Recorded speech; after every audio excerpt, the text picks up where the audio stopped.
Okay, so what we have here is a real life example of a ski lift, chairlift, gondola going up a ski hill.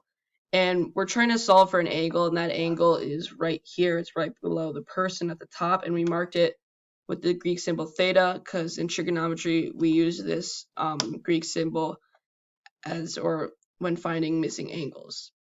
And also this angle is considered the angle of depression since it's below this guy's line of sight, which would be like right here. Alright, and so now we're going to go on to measurements given to us. So the first measurement given to us is the height, which is 100 feet, and that's right here.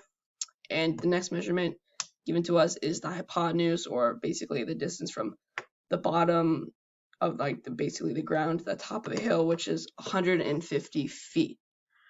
Alright, and so what function we're going to use is we're going to use cosine for this specifically, because as you can see, opposite of this angle, we don't have a measurement right here. We do not know this measurement. And for cosine, you use the adjacent and the hypotenuse.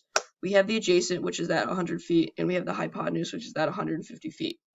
All right, so for our equation, we're going to do theta times cosine to the negative first equals 100 divided by 150, since cosine is adjacent over hypotenuse.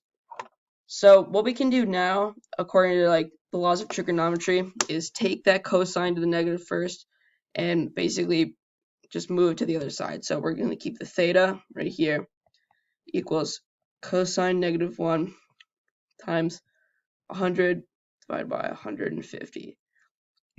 And so I already did the math prior to this. So theta is equal to around 48.2, approximately 48.2 degrees. And so so we just used a real life example, used trigonometry, and found the angle of that. And yeah, that's how you do it.